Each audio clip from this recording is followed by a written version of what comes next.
Chapter 21, Theo Sonborn. "Come in," Wolf said from behind his heavy teak door.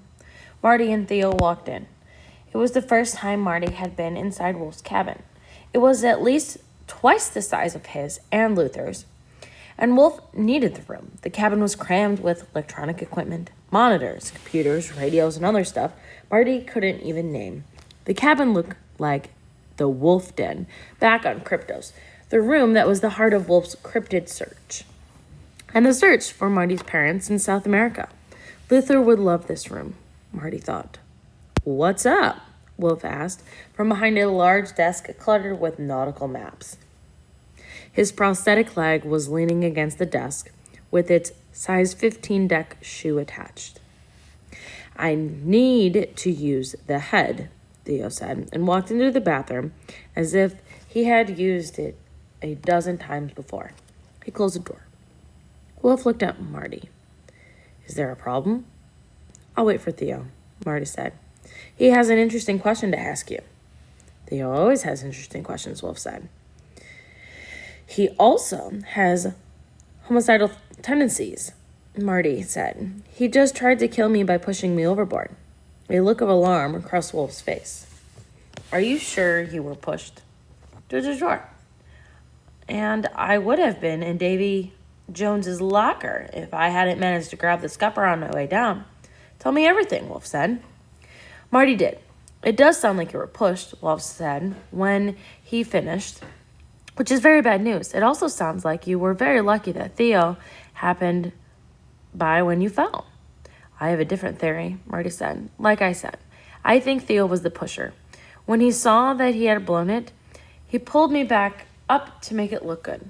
The bathroom door opened. The man who had walked into the bathroom was not the man who walked out. He looked like a model who had just finished a photo shoot for a men's sports magazine.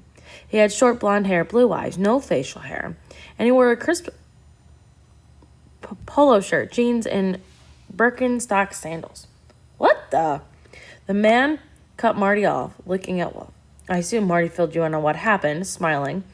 With perfectly white teeth, he glanced at the flabbergasted Marty.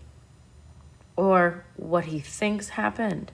Theo Sonborn must still be in the bathroom, Marty thought. "He told me," Wolf answered. "Did you see anyone?" "No, I was—" "What's going on?" Marty shouted. "Who is this?" "I'm sorry," Wolf said. "I'd like you to be my partner, Ted Brownson."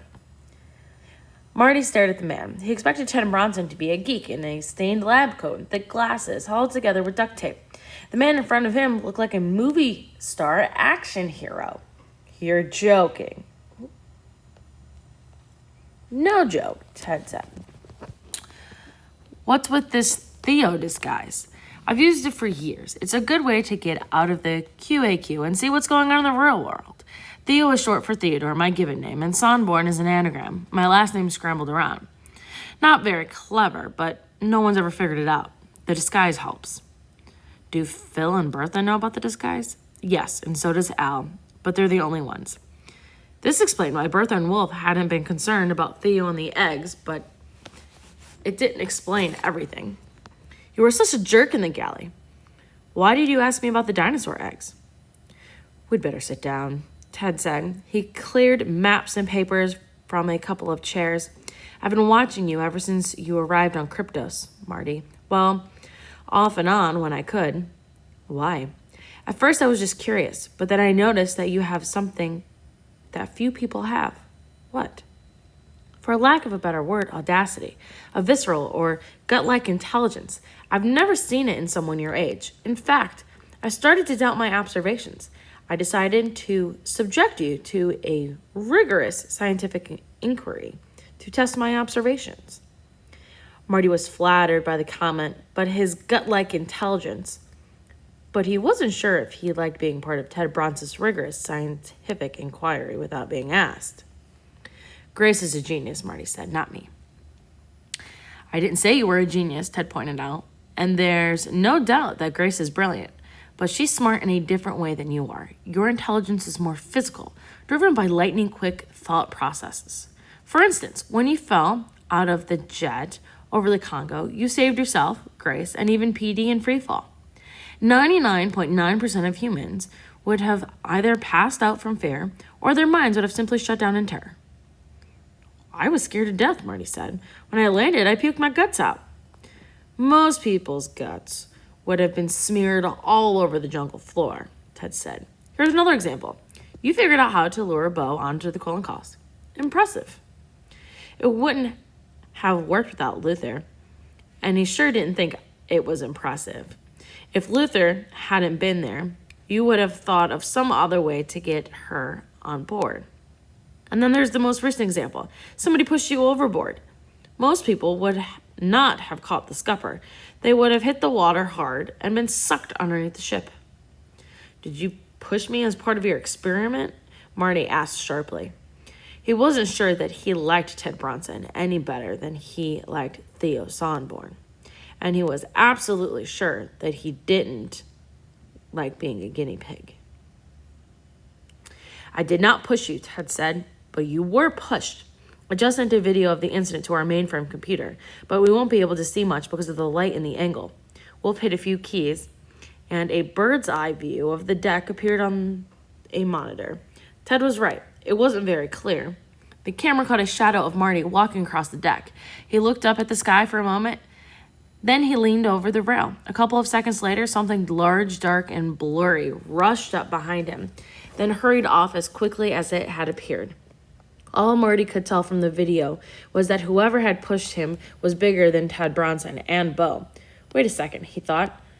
I thought you pulled all the cameras. Not all of them, Ted said. And I've already taken a look at the tracking tags. You were alone up there until I showed up. He looked at Wolf. Right now, the only people without active tags besides you and Marty are Grace, Luther, Anna, and Laurel. None of them pushed Marty over the rail. He looked back at Marty. I would have gotten to you sooner, but I was down in the moon pool, and I was too afraid to even slow down and make a radio call. To tell you the truth, I thought you'd drop before I got there. Wolf picked up his encrypted radio and keyed the mic. Al, go ahead. Do we have anyone on board who's taken off their tag in the past half hour or so? Negative. We haven't had anyone take off their tags since we left Kryptos. Why? I'll get back to you. Wolf cut the connection and looked at Ted. Looks like we have a stowaway. A nasty one, Ted said. One of Blackwood's. Probably. How do you want to play it? Quietly, Wolf answered. If he knows we've discovered him, he'll go to ground and we'll never find him. And I suspect he's had some help aboard. He might even have a gizmo, Ted said. We lost one of them a few weeks ago. Wolf swore, then got on a radio. Al, have you been monitoring gizmo email? Negative. I didn't think it was necessary since everyone with a gizmo is on our side and no one else aboard has email access. Not anymore, Wolf said. I'll explain later. Start monitoring all incoming and outgoing gizmo email. Done, Al said. Wolf looked at Marty. New rules. You, Grace, and Luther are not to go anywhere without a guard until we find this guy. I'll go down to tell them personally. If he doesn't have a gizmo, he certainly has a two-way like everyone else aboard. Who knows? He might even have an encrypted radio like Al and his crew and I are carrying, although it wouldn't do him much good without the code. What do you want me to do? Marty asked. Stick with Ted. We have a lot to discuss. Wolf strapped on his leg and hurried out of the cabin. What do we have to discuss? Marty asked, still a little annoyed with Ted for experimenting with him. For one, you asked about the cameras. He pulled a gizmo out of his pocket and quickly released a botfly, which he proceeded to pilot expertly around Wolf's cabin before landing it on the ceiling. Ted's bot was translucent, making it almost invisible as he flew it around the room. It blended in with every color and would be nearly impossible to spot.